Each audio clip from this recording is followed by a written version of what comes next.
thank you all very, very much for joining us again for another episode of the People's Parliament.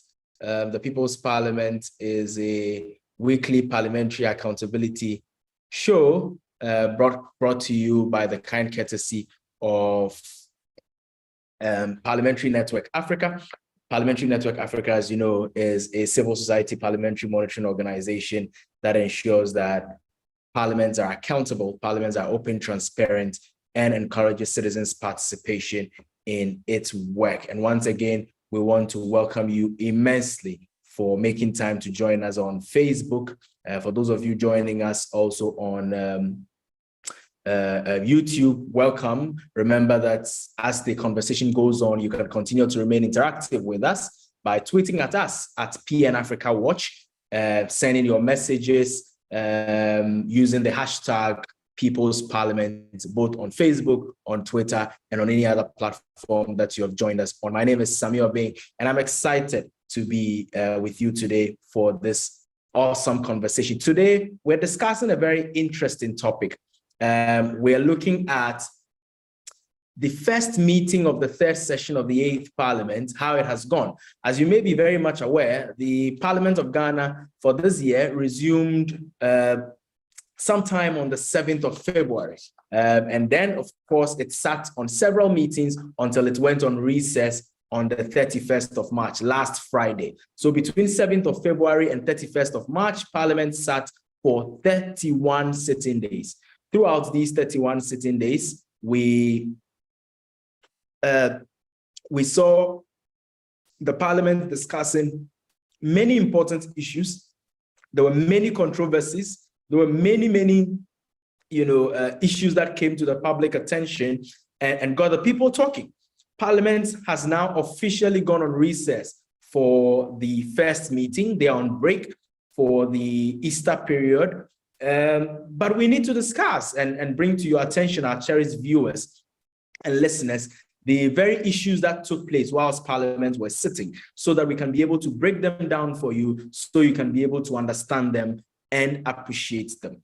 And today, to help me do justice to this conversation of reviewing the first meeting of the third session of the 8th Parliament are members of the Parliamentary Press Corps. As you are very much aware, members of the Parliamentary Press Corps are always in Parliament, stationed journalists who report their daily beats from Parliament. They tell the story as it is. They are the reasons why on television and on radio and through the various newspapers and online platforms, we're able to know what goes on in Parliament. So today, we have assembled the finest of these parliamentary reporters to help us delve into the issues. We have here today Mr. Ernest Kofi-Edu. Ernest Kofi-Edu is parliamentary correspondent for the Daily Graphic newspaper. Ernest, welcome and thank you for joining us. We also have joining us today, Clement Akolo. Clement Akolo is communications officer at Parliamentary Network Africa. Clement Akolo also covers the parliamentary beat on a daily basis. He's a member of the Parliamentary Press Corps. And last but certainly not least, we have Ms. Agnes Ansah. Agnes is parliamentary correspondent for the Chronicle newspaper. Agnes is also on a daily basis in Parliament, covering the parliamentary beat and bringing what happens in Parliament to the guests, to her readers on a daily basis. Clement, Ernest, and Agnes, welcome to the People's Parliament. Thank you. Thank you. Is it Kweku Obeng or Kofi Obeng? This is Kwame Obeng. Thank you. Kwame Obeng. Okay, thank you. Thank you. Very well. Sir. So, thank you very much. Sammy, before you proceed, I work with the Daily Guide newspaper. Yes, the Daily Guide newspaper. Did I introduce you wrongly? Please forgive me. Yes, Ernest Kofi-Edu works with the Daily Guide newspaper. He's a parliamentary correspondent there, and Ernest is joining us to be able to share perspective from a newspaper that covers the parliamentary beat on a daily basis. Ernest, thank you very much for the correction, and thank you very, very much for joining us. And so we are just going to kickstart right away. We would be looking into various aspects of the things that happened in Parliament, We'll be looking at, the three main functions of Parliament and how they were able to deliver on each one of them during their period under review. But particularly, we'll be wanting to delve deeper into the things that we do not usually hear or see on our television screens, on our radio, in the newspapers, but you as parliamentary correspondents who are, on the beats regularly are able to cover these. And so maybe let me start with you, Ernest. So this particular meeting of Parliament was an interesting one. Before the meeting itself started, there was a big controversy. What was the controversy? The change in minority leadership by the NDC party and how it was communicated to the Right Honorable Speaker and the challenges that came with it, the misunderstandings and what have you. Perhaps you may want to run us through from, of course, a journalist who reports from the Daily Guide newspaper, how the story came to you, and what you think has been the impact of the change of the minority fronts bench throughout the lifespan of this first meeting. Thank you very much, Sami, for the opportunity. I must say that this very incident that you're talking about is something that came as a shock to most people, especially those of us working as journalists in Parliament.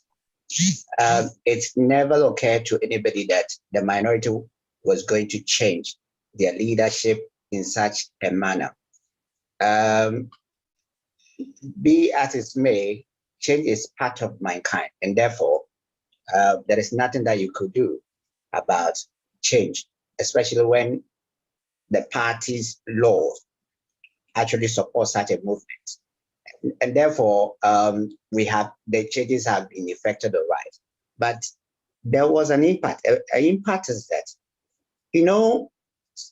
because it's a leadership thing, it comes with a lot of experience. You need to have institutional memory to be able to assert your authority as leader, and then having a firm grip of the standing, that is the laws that govern Parliament. If you are new, you are not familiar with some of the practices, you are not familiar with some of the laws, and that was seen on the floor sometimes. So the changes in actual fact affected the minority a bit. At a point, even Speaker of Parliament pointed that one out and requested the new leadership of the minority to take a cue from Mr. Haruna Iddrisu, who was their minority leader. That Speaker said unequivocally that Haruna was able to perform multiple tasks, and therefore the new leadership of the minority should learn that from him. So it tells you that even the Speaker of Parliament recognized at a point that the change actually has affected the minority. So that is the impact of the change that came. But we need fresh legs, we need fresh ideas.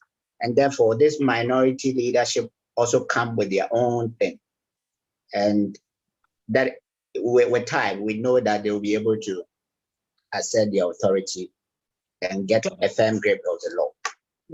Do you agree with Ernest when he mentions that perhaps the new leadership from the minority fronts bench took away something, from the minority in Parliament, and of course he ended it up by saying that because change is inevitable, perhaps these people must be given some time to learn. Yeah, I share the last point where he said that yes, the new leadership must be given some time to learn. And I, most of the time, disagree with people who sometimes when people step into leadership, because they are not exactly like the people into whose shoes they are stepping into, sometimes we tend to devalue the new people who are taking the position, because they are not as charismatic as the people that they came to meet, or they are filling their shoes. They are not as smart as or are as eloquent as those people are. So I continue to give the benefit of the doubt to the new leadership of the minority, that they are also coming in with their own style, because perhaps we have been used to the style of the minority leader, Haruna Iddrisu, who at every point in time you call him, and even if he's sleeping and you ask him something and you want him to give you a position, he will give you a very good position. But this minority leadership led by Ato Forson doesn't seem to have that which comes easily to Haruna Iddrisu. But he has also got his own strength, where I see him as somebody who is well vested in that's financial issues and all that. And I think with time, we will come to see exactly what he's made of. I believe that he or his leadership would have something to add to Parliament, because for the few weeks or for the few months that they have been in at the helm of affairs, you can see that the majority leadership have also sat up. They have sat up in the sense that they realize that it is not business as usual anymore. You can see that there's something that this minority group are doing that is causing the majority to sit up and to do things properly, and not to do things as the way they used to be. So I think that much as it's not the same as how people expected it to be, I think that we will get something good out of this new minority leadership going forward. Right. So Agnes, do you agree or disagree with the gentleman? But I would also want you to look at the of cooperation, collaboration. Do you think the new minority fronts bench has been so far doing a good job working with the old guards in the majority? How do you think the level of cooperation and collaboration has been from a parliamentary correspondent's, point of view, Agnes?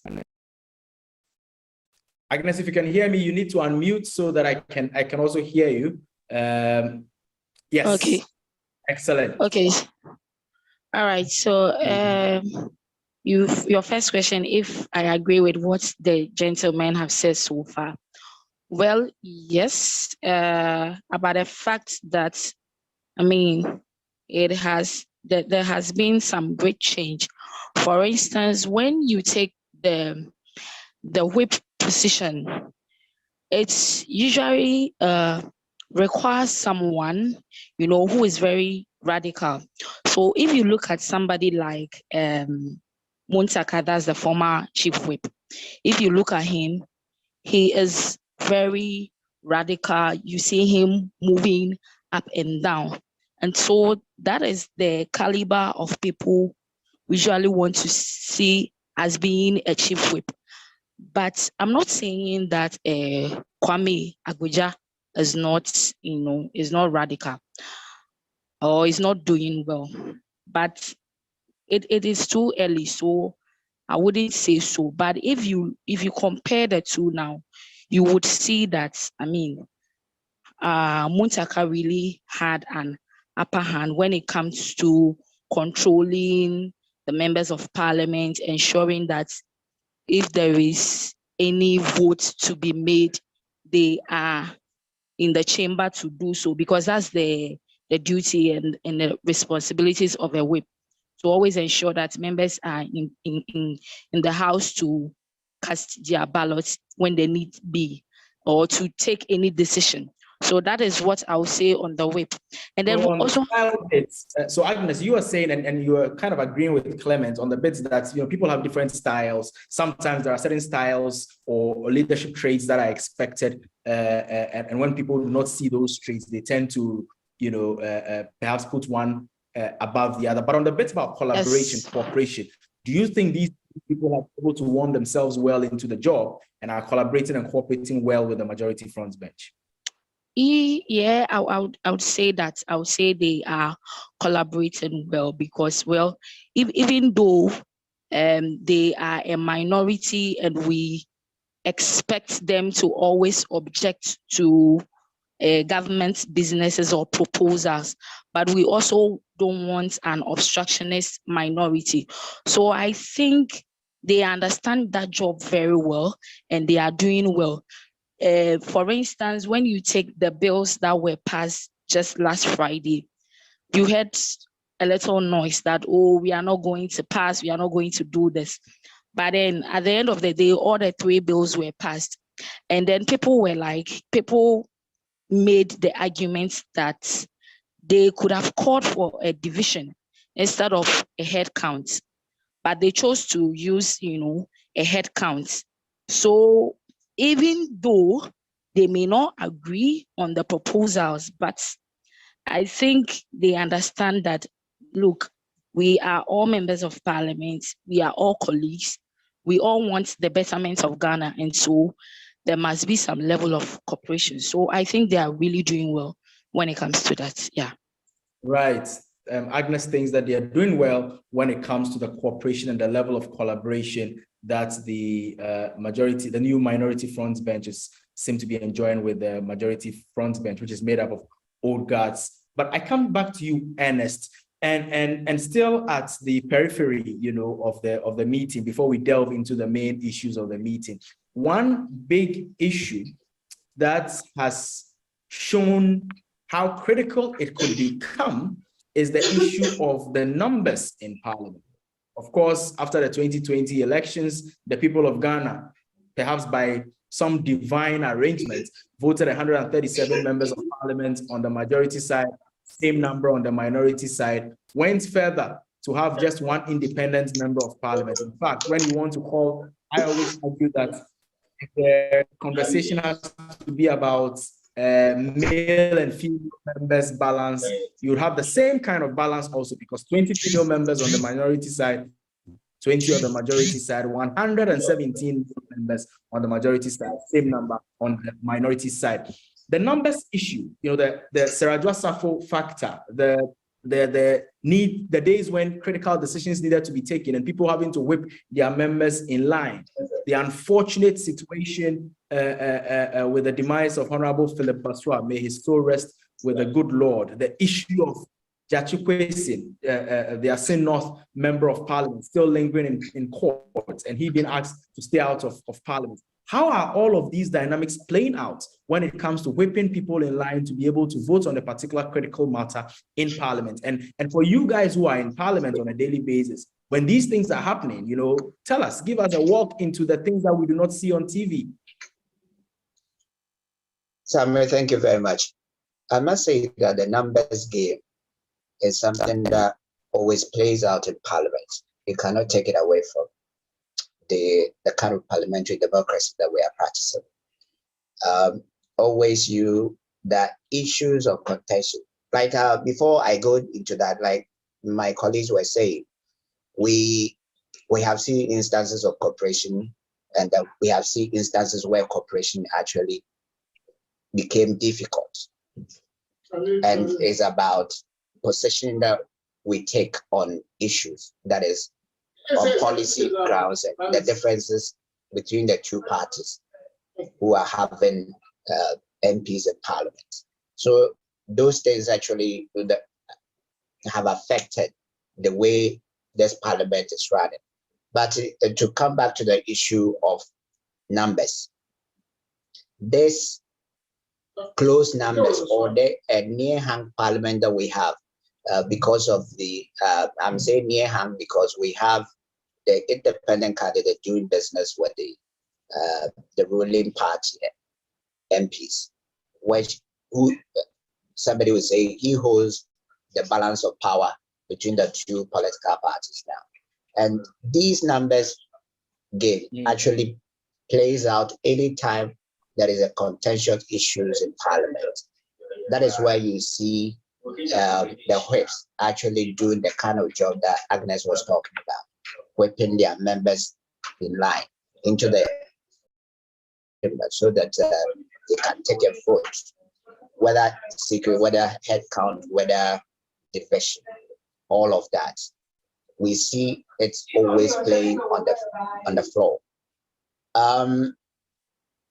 This very thing has also brought about different dimensions. Yes, people will say that the minority will make the noise, but the majority will get their way. It is all about the numbers, because the majority has one upper hand, that is one number ahead of them.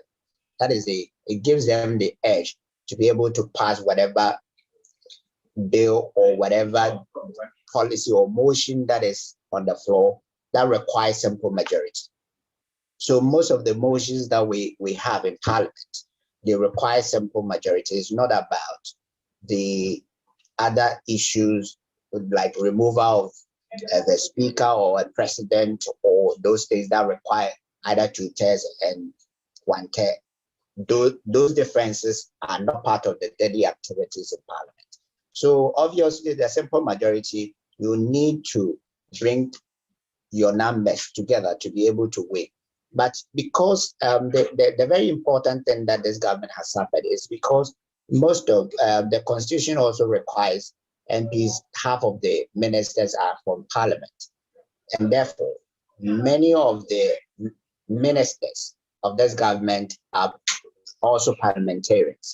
And at the time that they are needed on the floor of Parliament, they might be at different places transacting government business. And that affects the numbers for the majority side. So you could see that sometimes you may have a motion being on the order paper form, can travel even sometime months without attending to that particular motion. It is because by the imperative of the Constitution, anytime the votes are equal, the motion automatically get lost.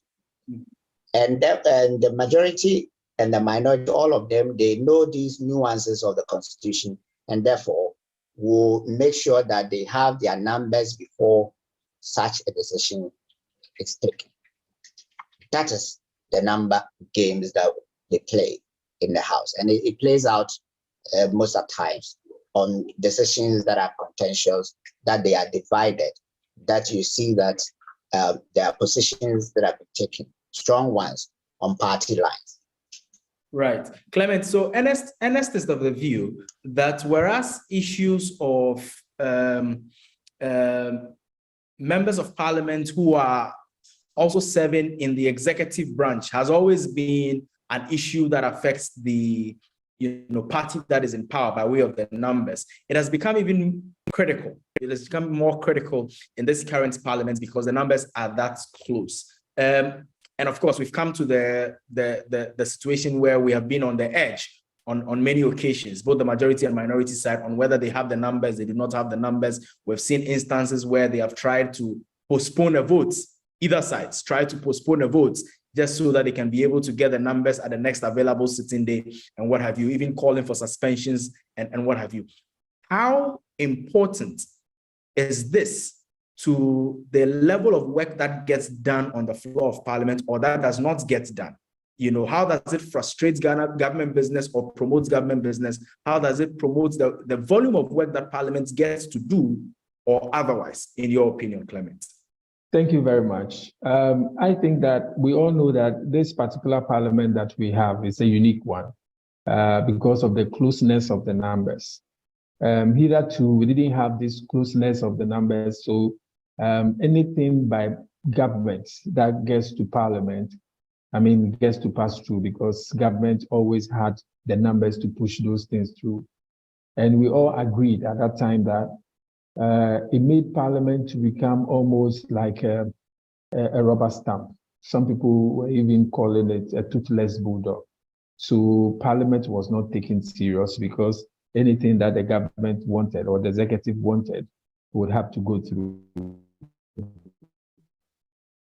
until we had this hung parliament with very slim numbers. Actually, they were very, very, very close with the independent member of parliament making the difference. And aside that difference, we have also realized that there has been some issues in the House which affects both sides. Now, because of the minority issues that they are having, they can't count on all their numbers when it comes to voting. And with the majority side as well, we know about the Adwoa Safo issues and all that. So even though they also had 138 at the point in time, they could not rely solely on it, because even though they had these numbers, they were not able to elect their preferred speaker because of differences in town. So the numbers actually have prevented more work being done on the floor of parliament, like getting a lot of bills passed, getting a lot of things through. And as compared to the 7th parliament, where the numbers were there, so a lot of bills were passed. I think the 7th parliament was one of the parliaments that a lot of bills were passed at that time. And I think the 6th parliament as well.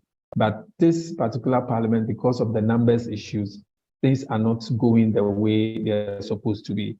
And from where I sit, because I've observed parliament upon parliament, from where I sit, I feel that it is good for us, because it gets the members of parliament to now scrutinize things very well.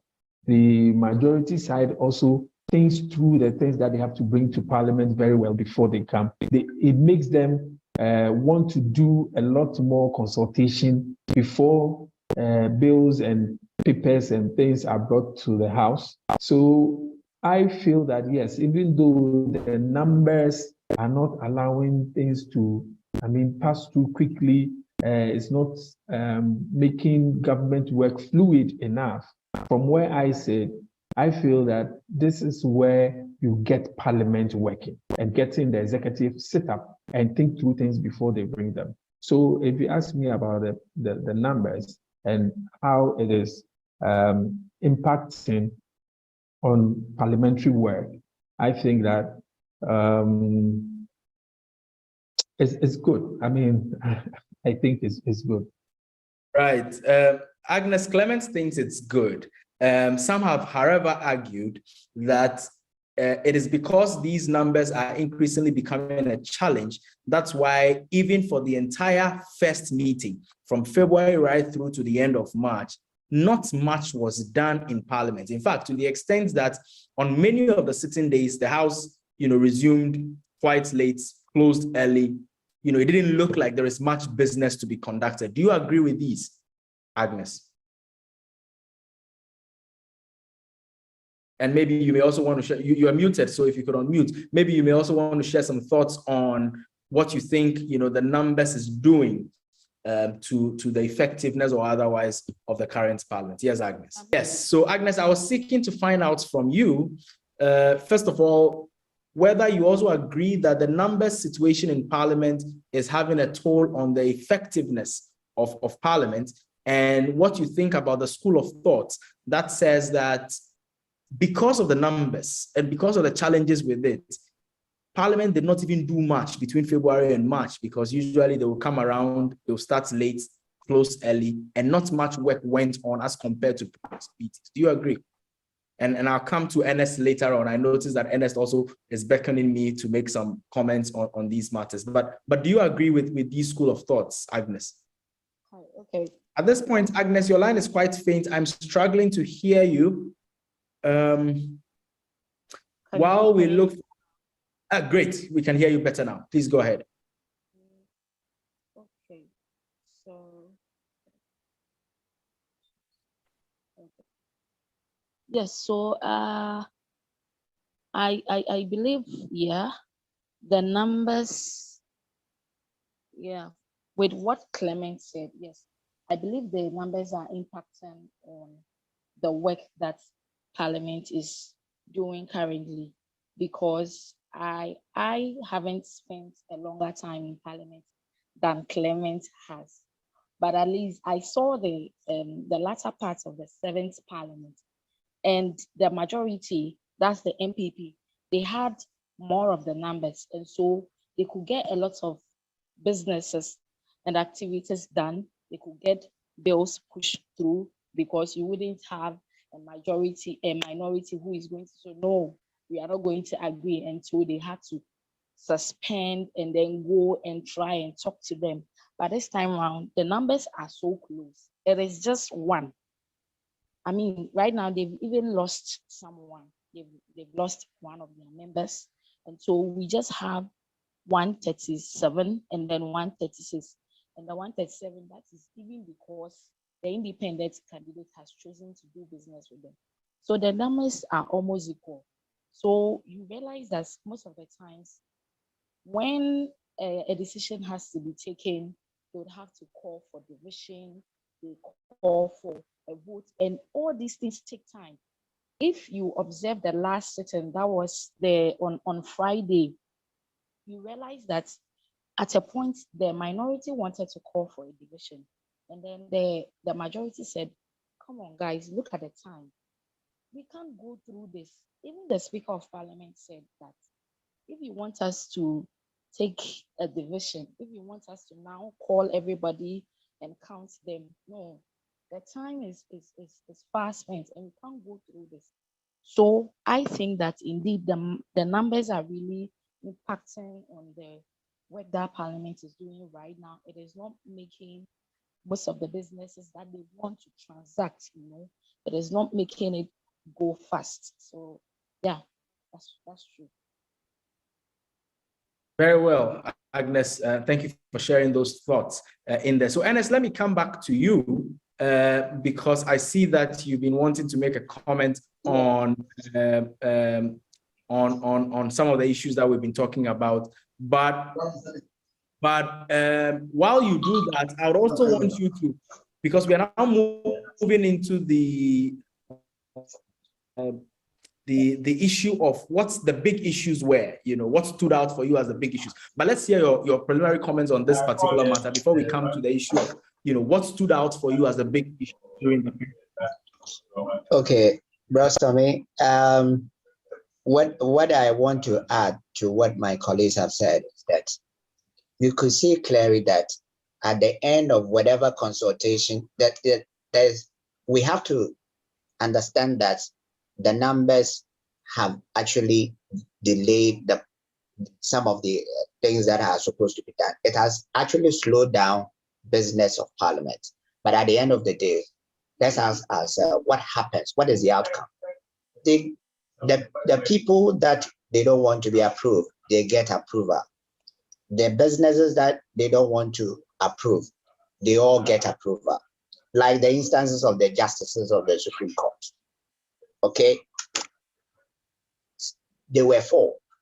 2 of them were approved as far back as December, and the other 2 were delayed for reasons of that we have cited, positions that we've taken on them. But at the end of the day, they got approval after a month old. So what was it? I asked myself, what was it? Was it in the national interest? Was it for scrutiny? What actually did that do to us? We need to understand and appreciate that the numbers are actually affecting the work of Parliament. It's not about scrutiny. It is not about whether now Parliament is not a rubber stamp. It is about getting the job done and then looking at the picture, the overall picture of national interest. What we call the reason of state, why we are here, something that threatens the sovereignty of the nation. We all come together and do, because at the end of it, if those things get done, then the question is, why do we delay? And it is, we take positions, these positions that we take, the entrenched positions that we take, have been fostered on us by the political parties. And this has poisoned the atmosphere in Parliament. And that is why we see these delays. But the final analysis is that those bills, those motions get approval, they did. And what were the issues that were raised? Those issues that they raised, at the end of the day, those people got approval. The motions were approved and those decisions were taken. So I think that our members of parliament should start reflecting that Ghanaians actually gave them these numbers, not just necessary to take entrenched position on national issues, but rather look at it and do the business of Ghanaians so that we can get the benefit out of it. We want their numbers to improve upon the work of parliament. And that is what we are expecting, and not just to delay for delaying's sake because of other interests. Thank you. So Ernest, you argue that if these delays were for, scrutiny's sake, and if they were meant with good faith in mind, then we will not have a situation where we delay and delay and delay, and yet in the end, whatever decision that needed to have been taken a couple months ago still gets taken the same way anyways. So then what's the point? Why the delay? Why waste anybody's time and everybody? Absolutely. That is the point that I'm making, that we knew that these people will get approval. We knew it. It's just that they were all aware that they will approve of the justices, for example, that we were holding the two for what? What were the reasons that were cited? What the reason didn't amount to what? Disqualification? Because everything that we do in this country is guided by the Constitution and then the other laws that we have enacted. So if we knew that they will not be disqualified based on these things that we have listed, why should we hold them? Right. So Ernest, I'm going to stay with you a bit longer for your take on what the big issues were, throughout this entire meeting. But before I do that, let me announce to my viewers that you are still here on the People's Parliament. The People's Parliament is a weekly parliamentary accountability broadcast brought to you by Parliamentary Network Africa. Here on the People's Parliament, we hold Parliament accountable. Let me also mention that we're having this conversation with Ernest Kofi Edu. Ernest Kofi Edu is the parliamentary correspondent for the Daily Guide newspaper. Also with us is Agnes Ansah. Agnes Ansah also reports in Parliament for the Chronicle newspaper. Clement Akolo is a communications officer at Parliamentary Network Africa. Of course, is on the beat regularly in Parliament for Parliamentary Network Africa. And then we also have joining us Julius Yao Petichi. Julius is the parliamentary correspondent for the Ghanaian Times newspaper. I'll be coming to Julius, in a bit. But I also see that those of you watching us on Facebook, there have been a few comments coming in from you, our cherished viewers. Ninete Akoso Nete says that can't we do something about this Westminster situation where our MPs are members of the executive? My problem is with how it keeps our elected representatives absent from the chamber and the committees where they must be present to voice our concerns. Nete raises the issue about our constitution, the issue of how many, ministers can be selected from among members of parliament and what have you, and the challenges that it brings to the work of parliament. Nete, thank you very much for those comments. And certainly this is a very big challenge, but it moves us into another conversation on our constitution, whether it needs to be reviewed or not. And let me come back to you, and I'm going to ask this question to all of you, my panelists. What the big issues were for you? What stood out for you during this first meeting of parliament? What are your top three, Ernest? Okay, the three things that stood out in this particular meeting were, one, the observation of Parliament at 30.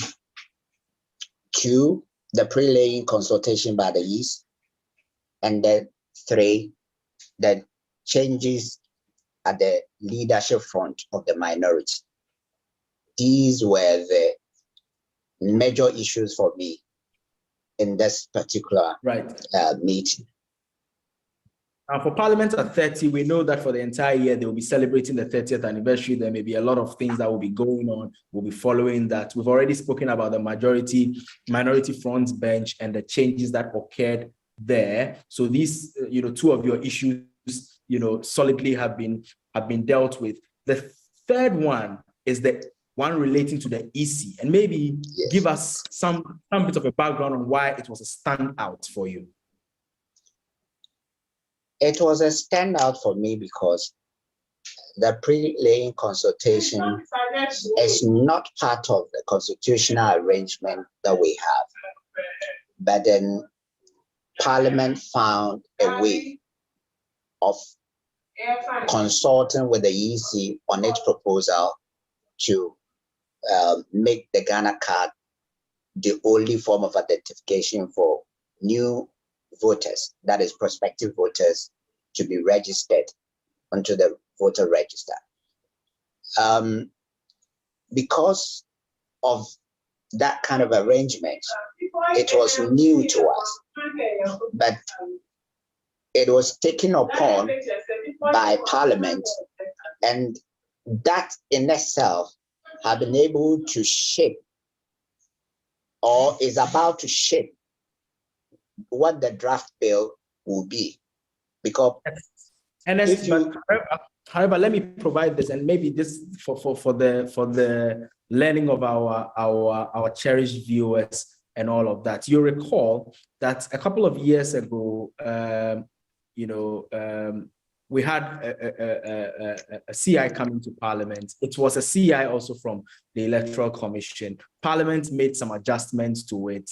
The issue was brought to the attention of the Supreme Court. The Supreme Court ruled that the Parliament of Ghana, by our constitutional arrangements, has absolutely no powers to make amendments to subsidiary legislation that comes before it, because the Constitution is very clear that if it's a subsidiary legislation, it must, go through the process. 21 sitting days rule must apply no matter what, and it would only have to take, the nullification of same by a majority of 2/3 majority of members of Parliament, and that is how come this whole pre-laying arrangement, was brought to the fore. And so, for many of the subsidiary legislation that has come to Parliament, Parliament has usually entertained a pre-laying kind of conversation. Except that for this one, the difference is that the pre-laying was done, I think, by the entire, House, the committee of the whole House, instead of usually what happens with the subsidiary legislation committee. I thought that I needed to provide this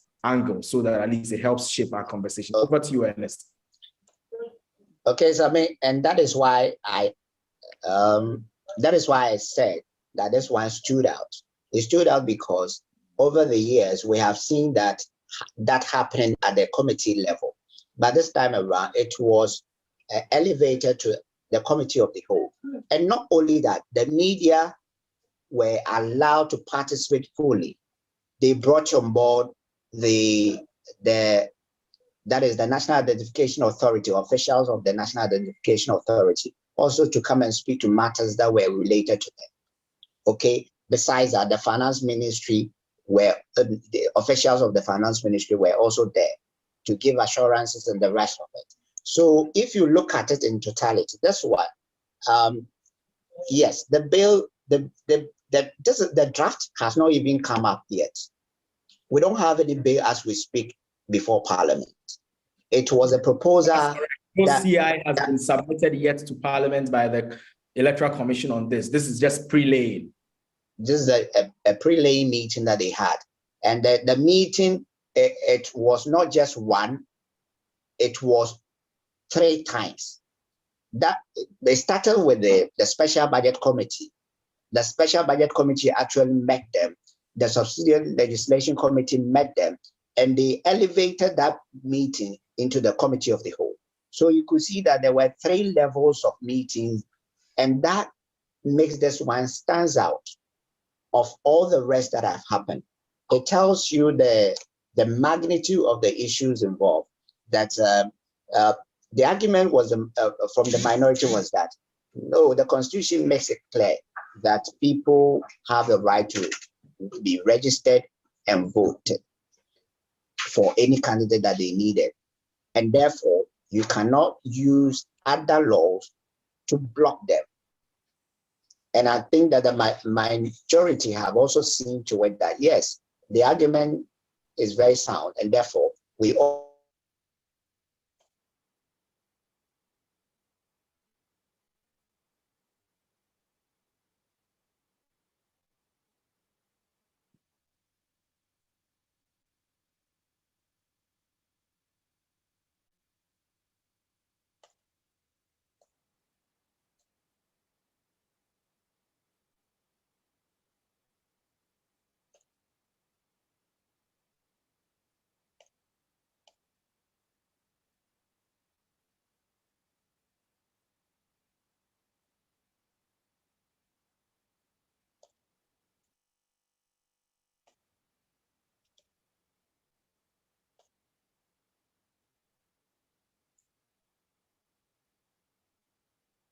Right. I think that I seem to have lost temporarily the connection of Ernest. But I think it is at this point, perhaps, that I would bring in our conversation. My brother Julius. Julius works with the Ghanaian Times newspaper. Julius Petiche is the parliamentary correspondent for the Ghanaian Times newspaper. And I'll bring Julius in on the same premise, with the same question of what are the big issues that stood out to Julius during the period of this first meeting. So Julius, we've heard from Ernest. Ernest had chronicled his three big issues: the change in the leadership, the issue relating to Parliament and relaying engagement that went on so far as the EC's intended CI, is concerned. What are your top three for you, Julius?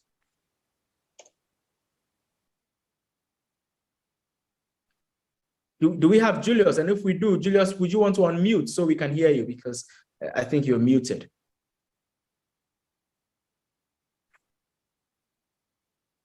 While we work the lines to be able to get Julius, to be able to hear Julius, maybe let me come back to you, Clement, if you are there with the same question. What are the top issues for you so far as this first meeting is concerned? What stood out for you? What were the big issues, Clement?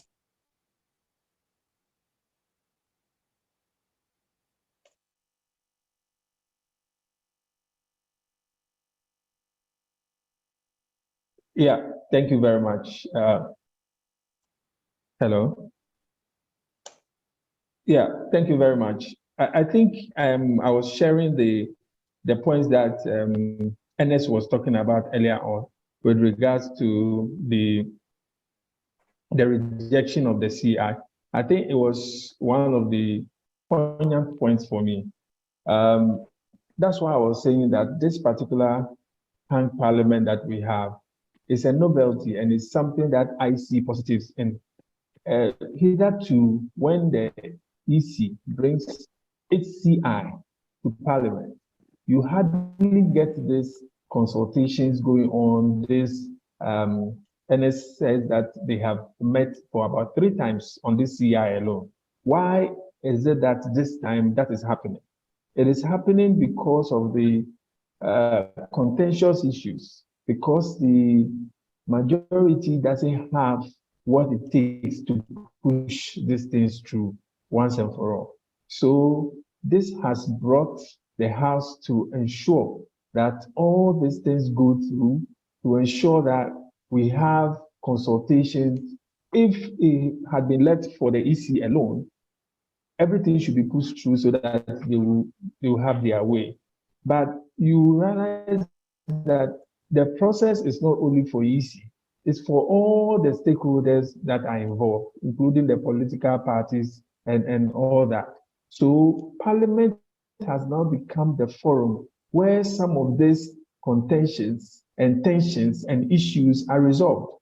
Now, Parliament has come together to say that we are rejecting this CI. Yes, the Speaker said that we don't have the right to dictate to the Electoral Commission on what it is supposed to do. But at the same time, the Electoral Commission is also not in the position to dictate to Parliament what it is supposed to do.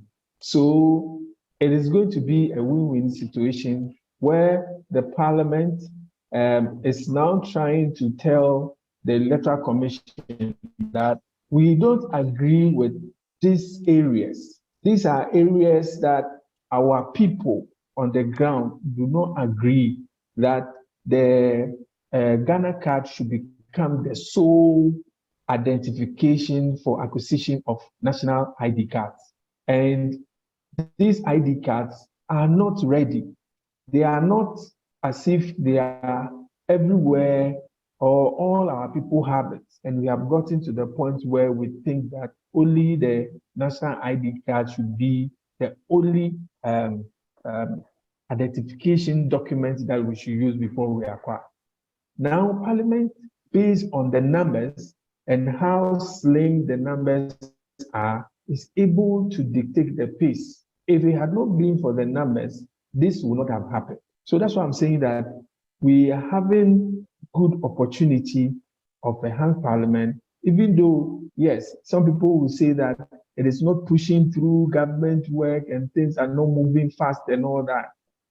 I prefer a situation where we can have a scrutiny, have the best of the situations. We have JoJo on it. People have their ideas on an idea, on a proposal before it becomes fleshed into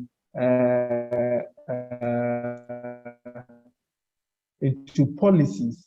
I prefer that one to just pushing things through, and at the end of it, or it doesn't augur well for the nation and all that. That's why I think that the CI rejection at this point in time is something that I find very, very interesting, and it's very, very poignant for me in this particular meeting. So I feel that this is the highest point of parliamentary work since I've been covering Parliament for a long time now. And I think that this is a good thing that we must continue to have. So Clement, just like Ernest, points to the CI issue as the big issue for them during this first meeting. Now, let me come back to you, hoping that I'm able to get a better line with you, Julius Petici. Julius is parliamentary correspondent for the Ghanaian Times newspaper. Julius, if you can hear me, maybe we can now have you speak to the question of what are the 2-3 big issues that stood out for you during this particular period of the first meeting, and if we can have your video feed, it will be fantastic. If not, we can take it up from here. Yes, Julius. All right, Sammy. Yes. Good evening. Go ahead. We can. Excellent. Thanks for joining. Yes, Otto. God was in class today. Okay, now going back to the issue of my top 3, is that what you're asking for? Yes. So what were your top 3 issues relating to this current meeting? First and foremost, I would say the Electoral Commission's CI tops it for me. And then secondly, in order of importance, I would say the changes in the minority leadership. And then finally, the voting processes that we saw in Parliament this meeting, i.e. the approval of the ministers and then nominees to the Supreme Court, and then the voting on the new tax measures which were passed before Parliament rose on Friday.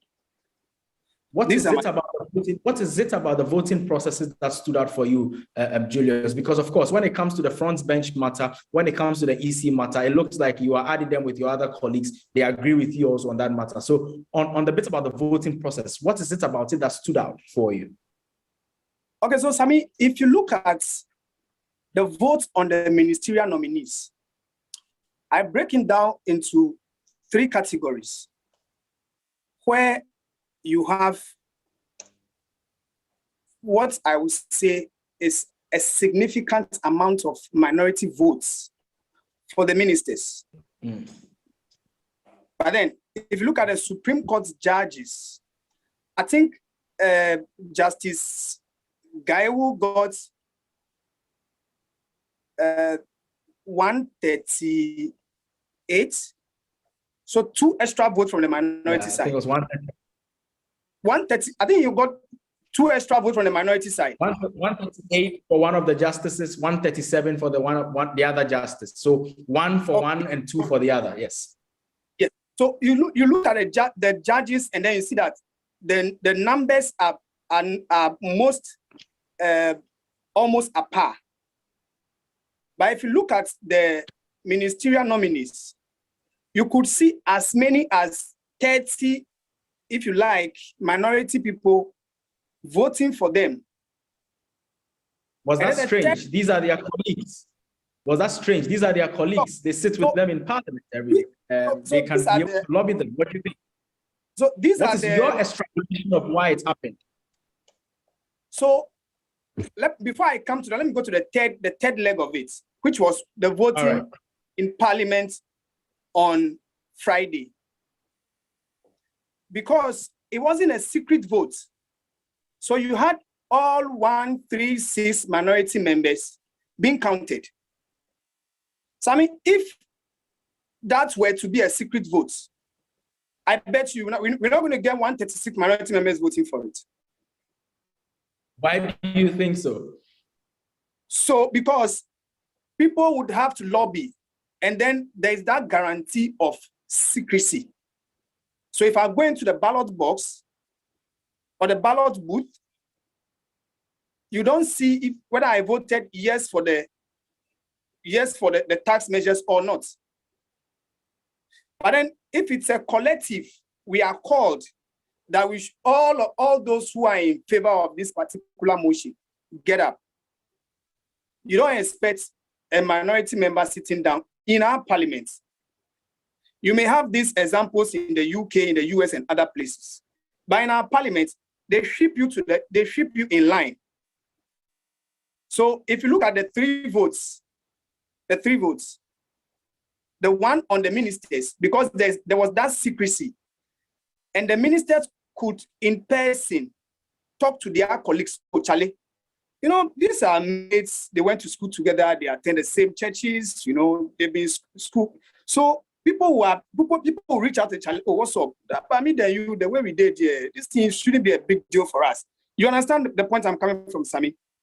Yes. So in that case, I clearly understand you. But do you also agree with those who say that it's not just about the schools and the churches?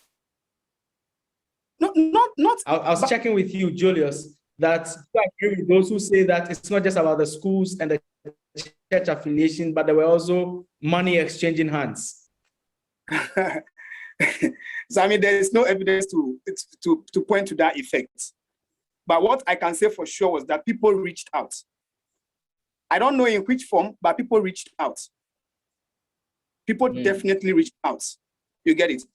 But so you could see differences in numbers when it comes to the nomination of the approval of the ministerial and chief Supreme Court nominees. You see the differences. So you could see as many as 30 minority members voting for in the case of the ministerial nominees. But the highest we got with the Supreme Court judges was 3. And then on the final day of the voting, where people were called, you know, this is the division and then the head counts.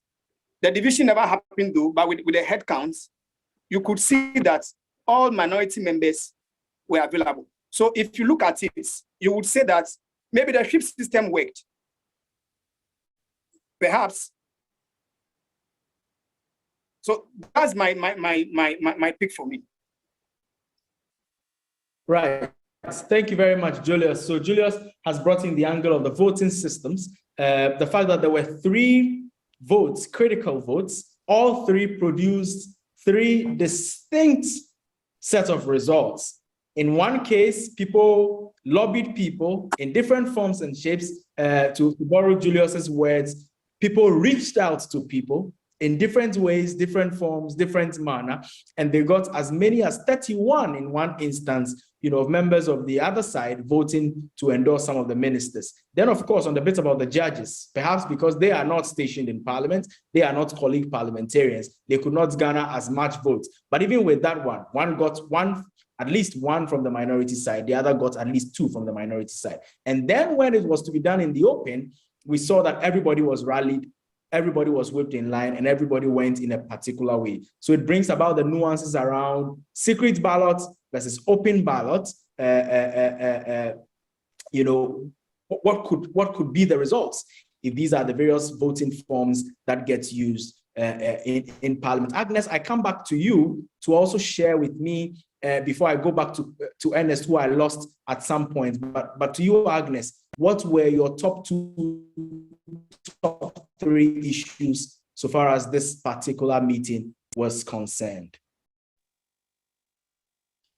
Okay, so Clement and Julius and Ernest, I think they've said everything.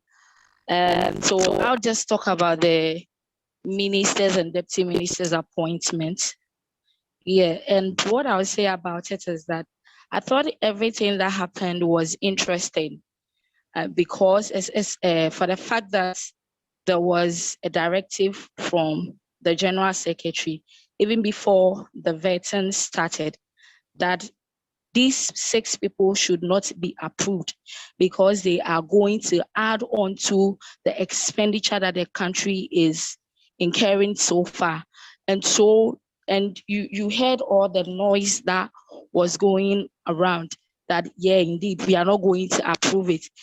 We are not only taking directives from our executives, but we also have a mind of our own. And we also think that, there is hardship in the country. And so we on our own are also not going to approve it. And then this was so evident in the committee reports that was produced. You realize that there was no consensus. So it was by a majority decision that they had to be approved, only for the voting to be taken. And then you realize that even the people that we thought were going to be rejected, for instance, you take somebody like Honorable Brian Champon, and I think he got the highest, 167. And I thought that was very interesting. With all the noise that went on, that, hey, we are not going to approve these guys. But at the end of the day, what did we see? Everybody got approved. So, that was the highest point for me. Right. So you also cite the voting bits, the fact that a particular political party had attempted to whip its members in line, and yet the members defied the party orders and went in a particular way. Ernest, at some point you were making your point. We lost you temporarily without completing with your point. Maybe we come back to you to conclude on your issue, and then we take our next round. Remember, viewers, brought to you by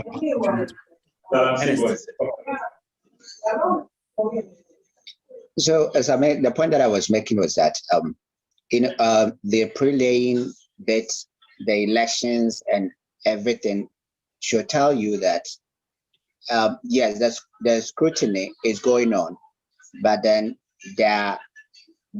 with the timing of doing things in Parliament is now becoming something else, which of course is also impacting on the work that Parliament does. So at the end of the day, there's something that we have to do quickly, and there are others that we can take our time Clement said, to go to it and know this one within the interest of our country, and therefore it has to get a second and third eye for approval.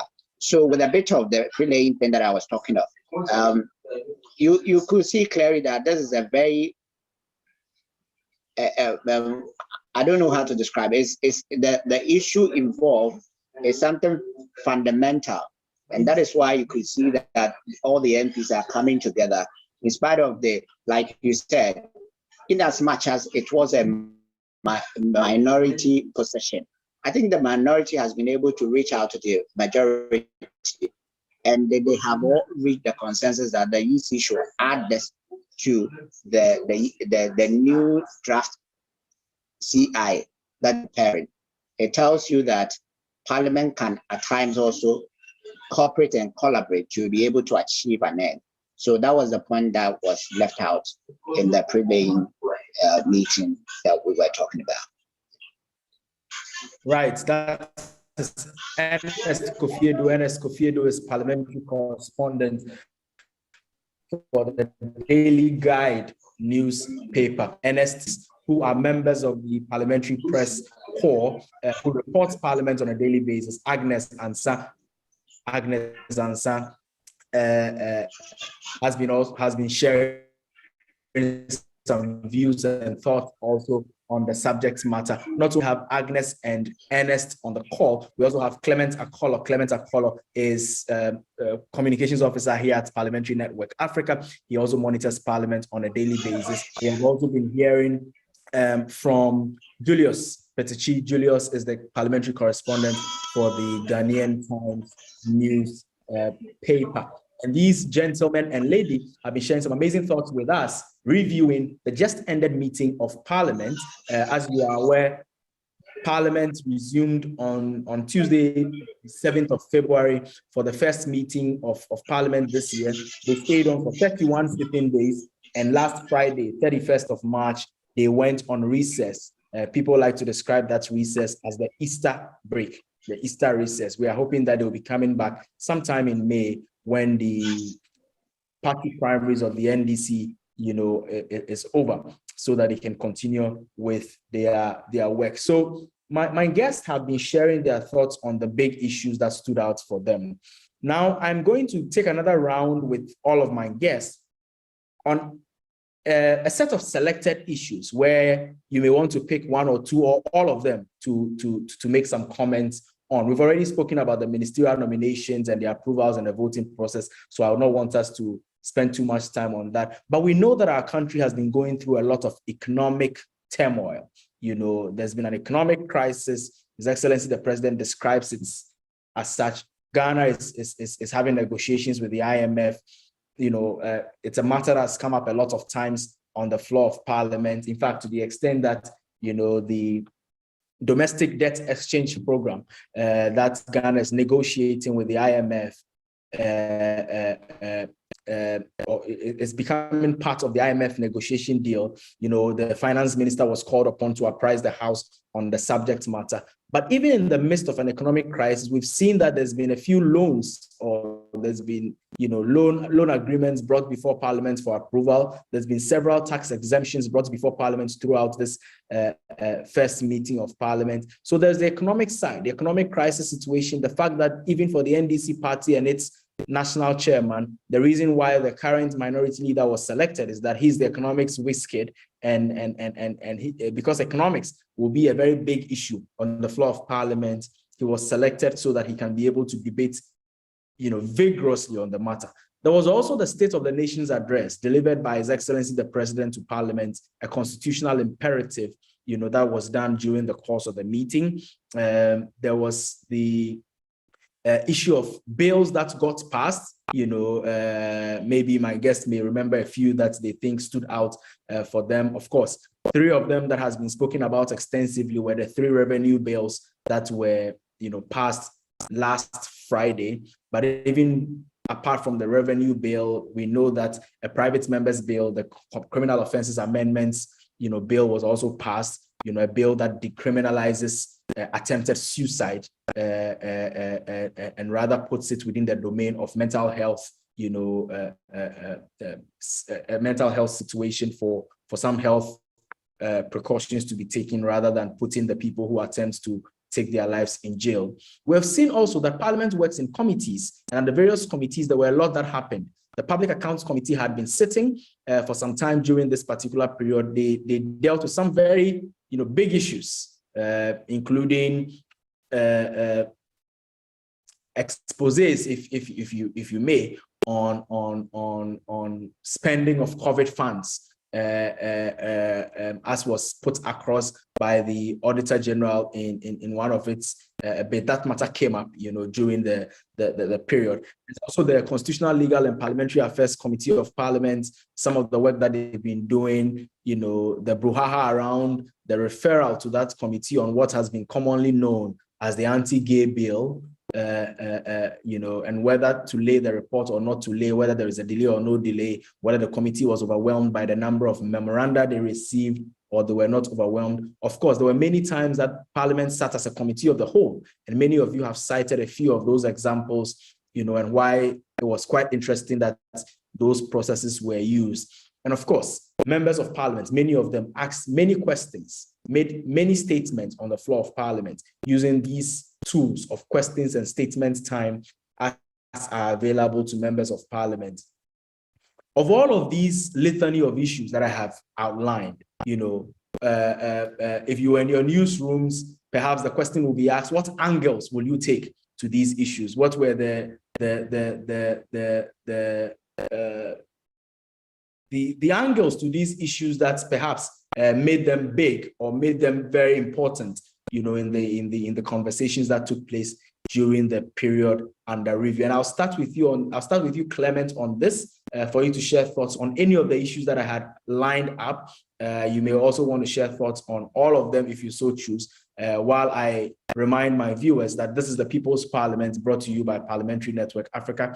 The People's Parliament is a weekly broadcast that seeks to exact accountability from the legislative branch of government. Here on the People's Parliament, we hold Parliament accountable. And if you've joined us live on Facebook. You can also join to watch the production on YouTube. You can tweet at us using the hashtag People's Parliament, or connect with us on our Twitter handle at PN Africa Watch. Clement, if you are there, maybe I may want to hear you first on this subject matter, and then we take your colleagues also on the issue.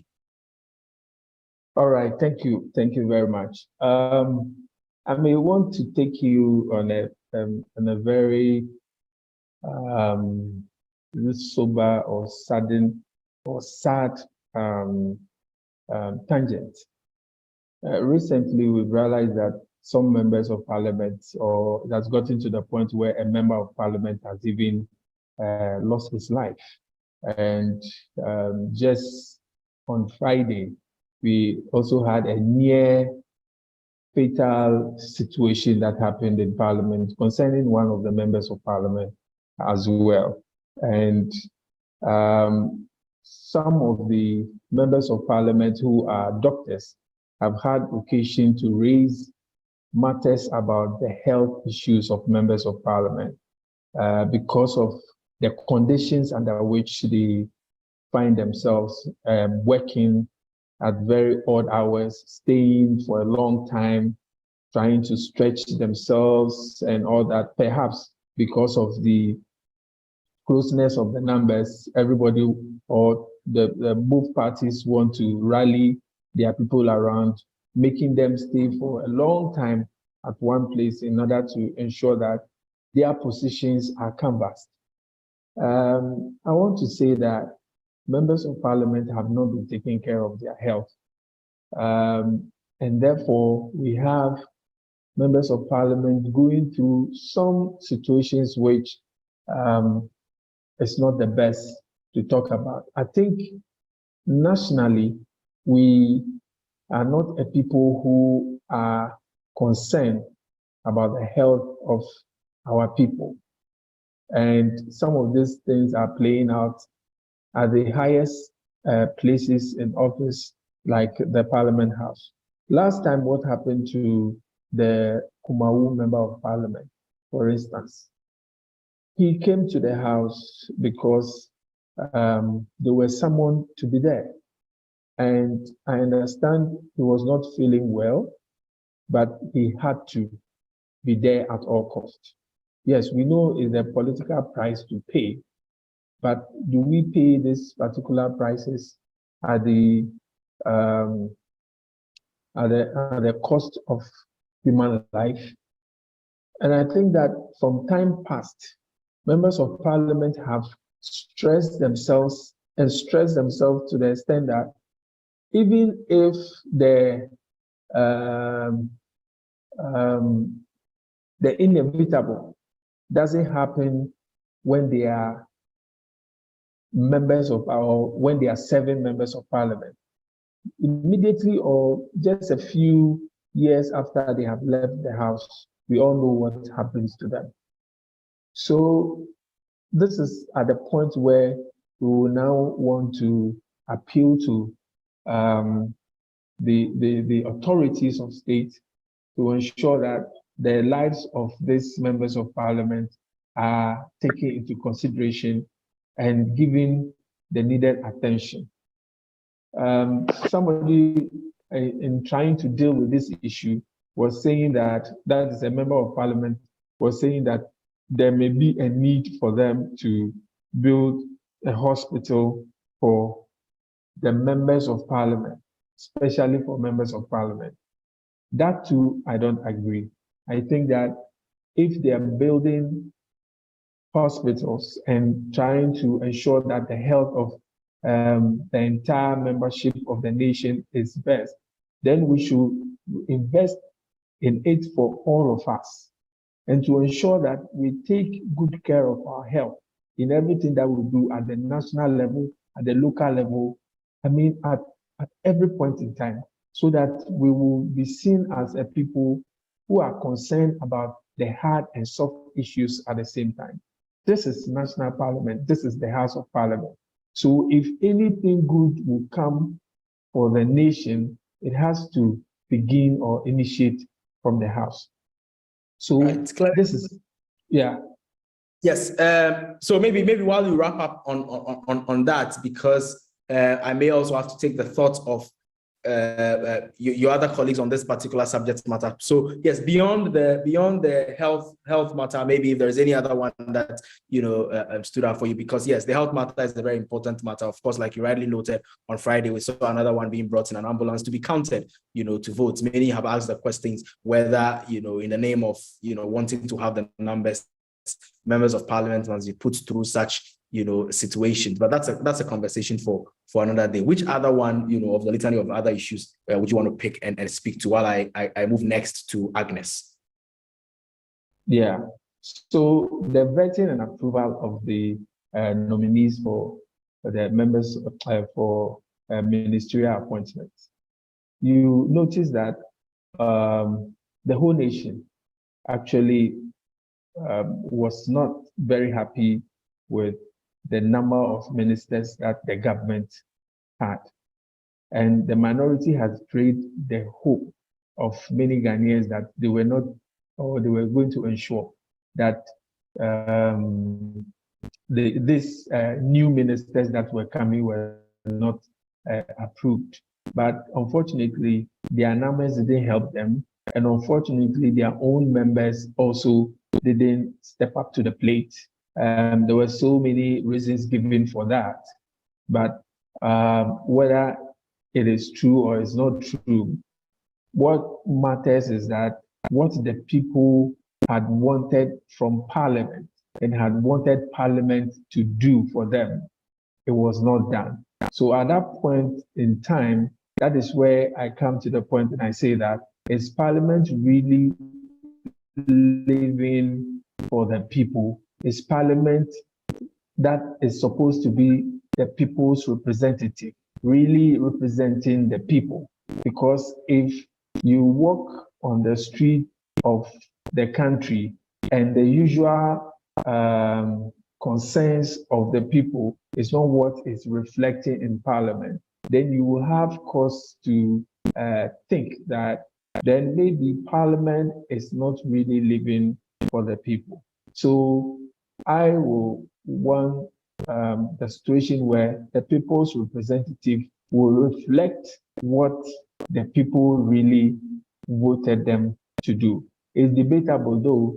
Others will say that on what basis do you measure and say that this is what the people want, and on what or how do you measure what is exactly the sentiment of the people and how it reflects in the decision that is taken on the floor of Parliament. Right. Agnes, of the many issues that I also touched on, are there any of them that you would also want to touch on? And the same question will come to you, Ernest, and certainly the same will flow with you, Julius. I touched on the issues of the economic crisis, what has been Parliament's role in its State of the Nation questions and statements put out members of Parliament. Just me, any thoughts that you want? Hello. Yes, we can hear you, Okay. Agnes. Go ahead. Okay, so I would talk about the Criminal Offences Amendment Bill that was passed on the attempted suicide. I think that was remarkable for me. First of all, because it was a private members bill which was initiated by the ranking member of the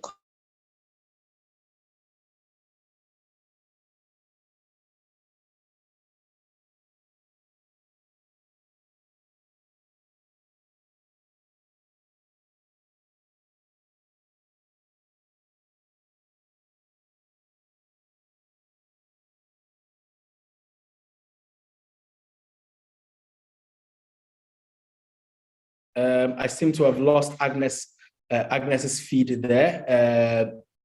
Technology sometimes can be problematic in these instances. Perhaps we'll reconnect to Agnes. But for you, Ernest, of all these issues, which one would you want to comment on, even as we look forward to bringing this to a close? Of course, Agnes pointed to criminal offences.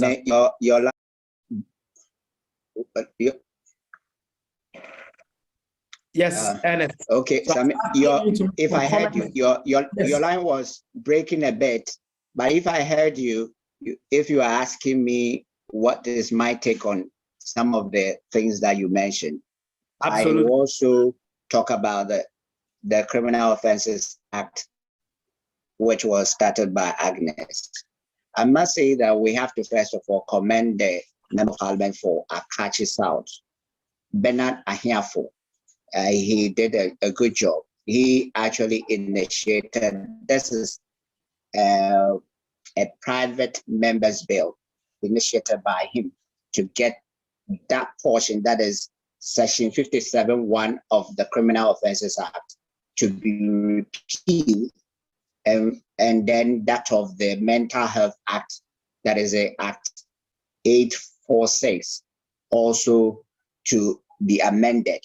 And it's a remarkable achievement, because you cannot say for sure that somebody who attempted suicide is a criminal and therefore must be charged with a misdemeanor. That was the position of the law. And this law was handed over to us by our colonial masters in 1960. We inherited that law because we thought that this would serve as deterrent for people who might want to take suicide as a way of ending life. And there was a belief that life is not for us as humans.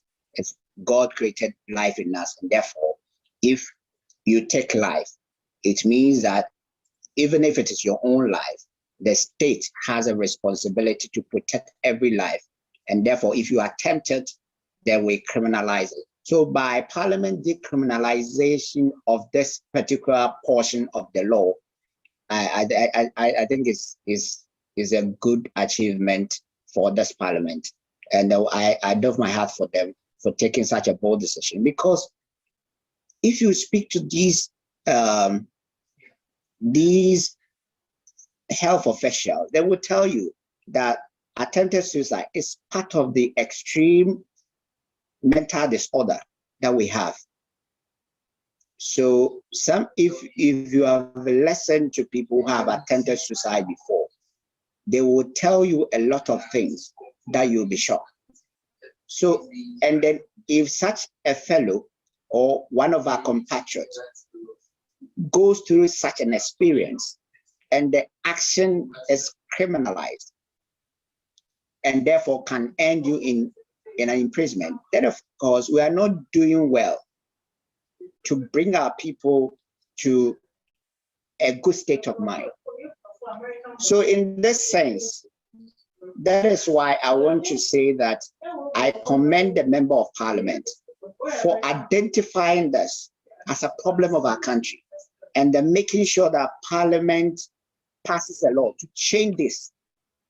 And the narrative that has changed now has brought relief to a lot of people. And now people have seen reason with the fact that attempted suicide is also a mental disorder, and therefore the person has to be treated medically and not to be punished. Excellent. Now, viewers, if you just joined us, we just ended the meeting of Parliament, the big issues that happened during that particular period, and the lessons taken from them. My guests have been members of the Parliamentary Press Corps, parliamentary reporters who have been on the beat on these subjects. And we've done a very great job in delving into many of the issues. So now I'm going to take their closing words, especially as our time is almost up. I will start with you, Julius, and I'll start with you to share your thoughts on what your expectations are now that the House is on recess. During this recess period, what are your expectations, and how do these expectations also lend into what you expect to happen in the House when Parliament resumes from the recess? Okay, Sammy, can you hear me? Yes, go ahead, Julius. I can hear you loud and clear.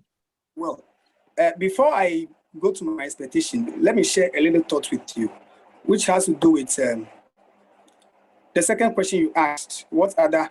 You see, Sammy, if you look at what's happened in Parliament with regards to the voting processes in Parliament, it tells you a lot.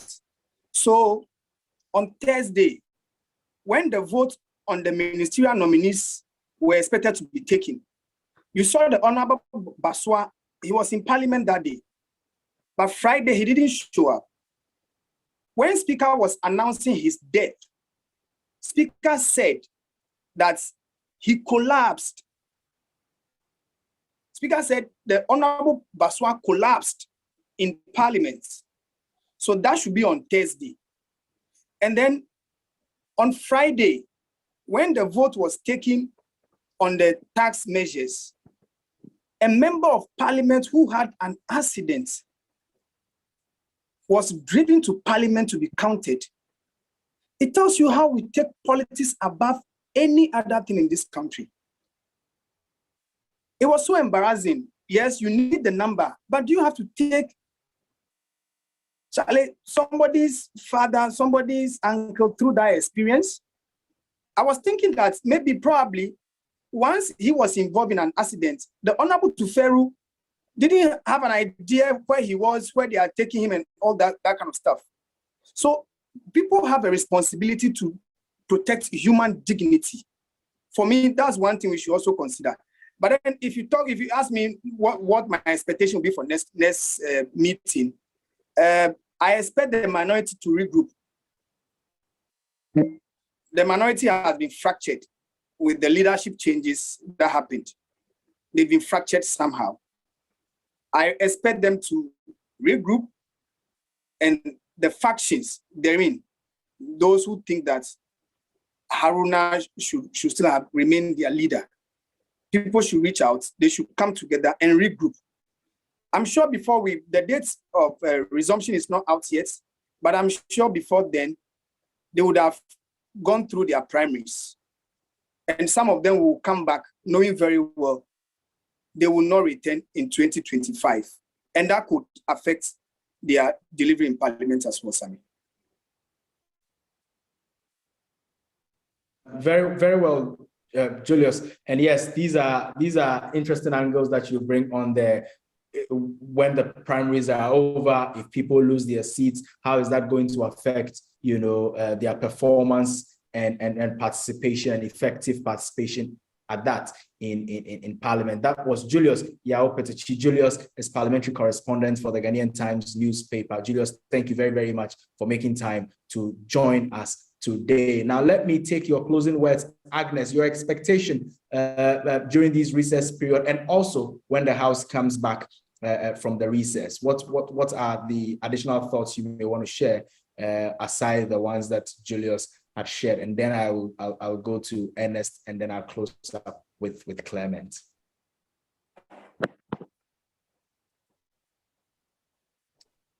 While we wait to get Agnes on, maybe let me come to you, Ernest.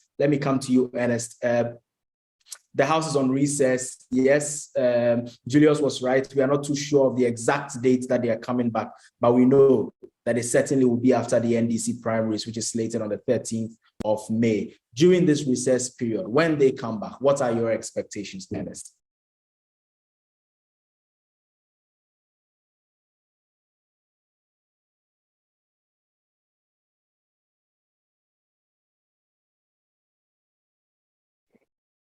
I may have lost Ernest there momentarily.